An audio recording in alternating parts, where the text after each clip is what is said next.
जिन्ना को मार देता भगवान बन जाता कंट्री में। दाऊद इब्राहिम मिल जाए तो हम उसके एक पैर पे पैर रख को खींच दें। एक भी आदमी इस मुल्क में नहीं मारा गया। ईश्वर अल्लाह तेरे नाम, इनको बुद्धि दे भगवान। ये गांधी की टीआरपी क्यों बढ़ा रहे हो? अरे भारी भीड़, कोई नहीं बचा सकता था भगत सिंह को। आपने कभी सोचा हम इस आदमी की क्यों इज्जत करते हैं? अगर इन लोगों पर सुनकर आपने राय बनाई,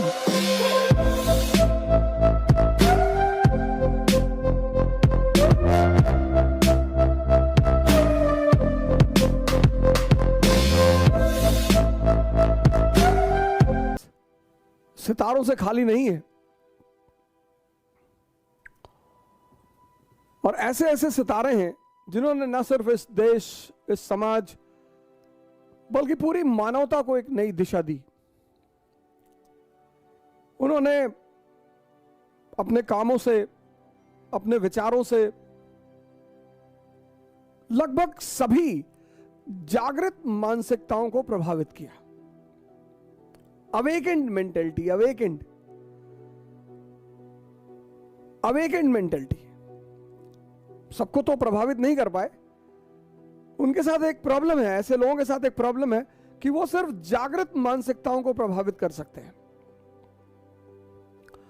बुद्ध, महावीर, दादू, नानक, रैदास, गांधी, भगत सिंह, सुभाष चंद्र बोस और न जाने कितने सारे लोग। और अंबेडकर एक ऐसे व्यक्तित्व हैं, अंबेडकर, गांधी, ये सब ऐसे व्यक्तित्व हैं कि इन पर सुनकर राय ना बनाए। अगर इन लोगों पर सुनकर आपने राय बनाई, जैसे मैं एक बड़ा छोटा सा एग्जांपल आपको देता हूं। गांधी को इतना गाली देते इस देश में, इतना लोग गाली देते, इतना। पर सर जब आप उस आदमी को पढ़ेंगे ना और समझेंगे, आज 2022 भारत एक राष्ट्र है। 1922 भारत राष्ट्र था ही नहीं। आज 2022 भारत एक राष्ट्र है, सशक्त राष्ट्र है। दुनिया में एक हस्ती है इस देश की। लेकिन राष्ट्र के नाम पर आज भी लोगों को इकट्ठा करना मुश्किल है। आज जाति के नाम पर लोगों को इकट्ठा करना आसान है, धर्म के नाम पर लोगों को इकट्ठा करना आसान है, क्षेत्र के नाम पर इकट्ठा करना आसान है। 1920 का भारत, 2022 का भारत, भारत एक राष्ट्र है, सशक्त राष्ट्र है। और आज भारत के लोगों को नेशन के आधार पर एकत्र करना मुश्किल है। और 1920 में राष्ट्र था ही नहीं। मैंने कहा ना, आज आप लोगों को जाति के नाम पे इकट्ठा कर लेंगे, आज आप लोगों को धर्म के नाम पे इकट्ठा कर लेंगे, क्षेत्र के नाम पे इकट्ठा कर लेंगे, लेकिन राष्ट्र के नाम पर। और जब उस आदमी ने नॉन कोऑपरेशन मूवमेंट शुरू किया, अरे भारी भीड़। उस बैकग्राउंड में जब अंग्रेजों ने जलियांवाला बाग नरसंहार किया था, उस बैकग्राउंड में आप सोचो सर, बिना राष्ट्रवाद की धारणा के लोगों को बाहर बुलाना कितनी बड़ी उपलब्धि रही होगी इस व्यक्ति की। सर वो आम बात नहीं है। इसलिए मैं आप सभी लोगों से इस देश में निवेदन करता हूं, खासकर अपने युवा मित्रों से निवेदन करता हूं। बहुत जल्दी भावुक हो जाते हैं। व्हाट्सएप यूनिवर्सिटी से दूर रहें, फेसबुक यूनिवर्सिटी से दूर रहें, इन सब यूनिवर्सिटियों से दूर रहें। मैं आज बहुत ज्यादा समय तो आप लोगों का नहीं लूंगा, लेकिन मैं सीरीज बनाऊंगा। मैंने ये प्लान बना लिया है कि भारत की जितनी भी महान हस्तियां हैं, पहले भारत से ही शुरू करूंगा, उन पे मैं एक सीरीज बनाऊंगा। अंबेडकर, गांधी, भगत सिंह, सुभाष चंद्र बोस, पूरी सीरीज। अब उसमें जो भी समय लगे, जब भी शुरू हो, नौजवान क्रांति के अगले हिस्से में यही कहानी चलेगी।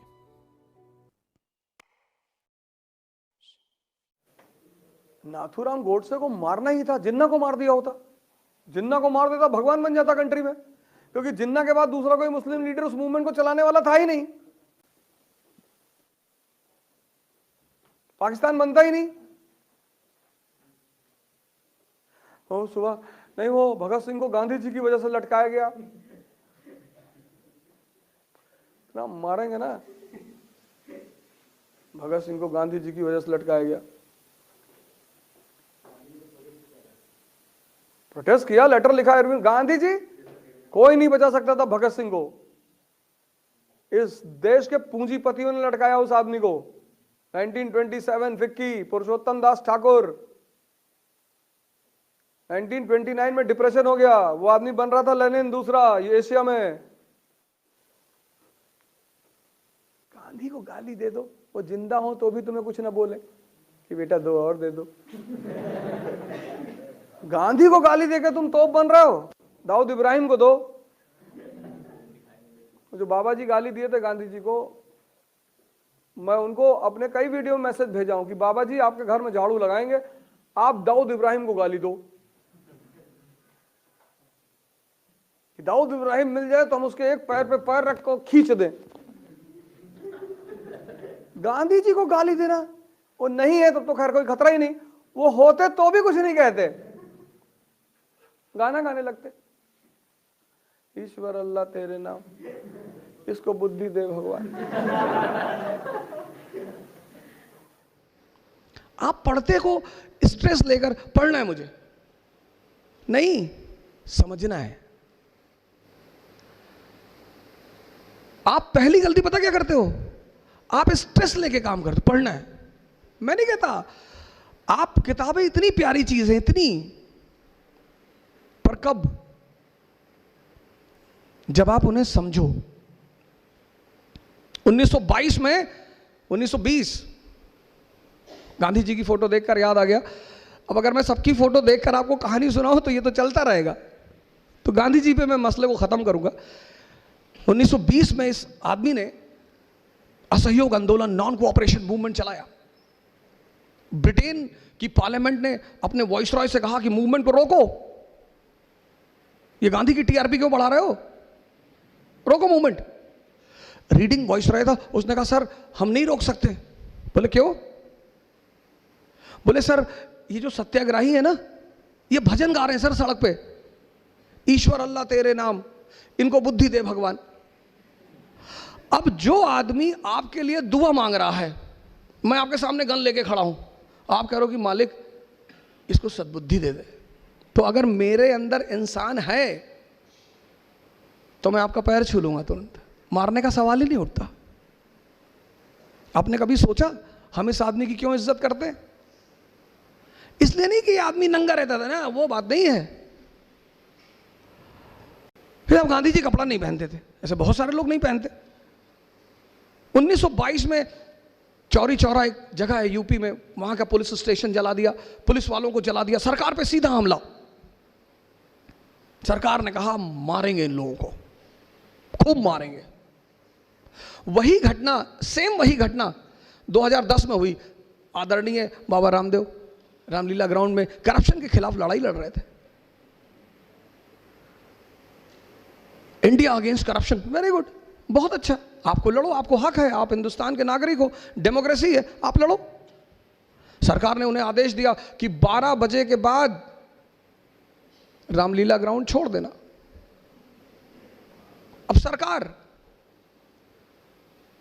हमें सरकार के आदेश, हम करप्शन के खिलाफ लड़ रहे हैं, हम सरकार से थोड़ी लड़ रहे हैं, हमें चले जाना चाहिए था।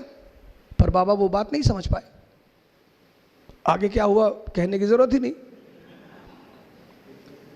लेकिन 1922 में उस आदमी को यह बात समझ में आई, उसने मूवमेंट को रोक दिया। उसे पता था मुट्ठी भर लोग हैं, मुट्ठी भर, सरकार बहुत मारेगी, इनको इतना मारेगी कि ये दोबारा आंदोलन पर आएंगे नहीं। तो जैसे ही चौरी चौरा का कांड हुआ, गांधी स्टॉप्स द मूवमेंट, खत्म कर दिया मूवमेंट। कहा I don't have faith in violence, मुझे हिंसा में विश्वास नहीं है। अरे सरकार ने कहा एक हफ्ता रख लो, बोले हाँ ही नहीं। एक भी आदमी इस मुल्क में नहीं मारा गया, महान है वो आदमी। किसी का विरोध करो और वो तुम्हें मार ना पाए। मैसेज पढ़ो, किसके लिए? मैसेज के लिए।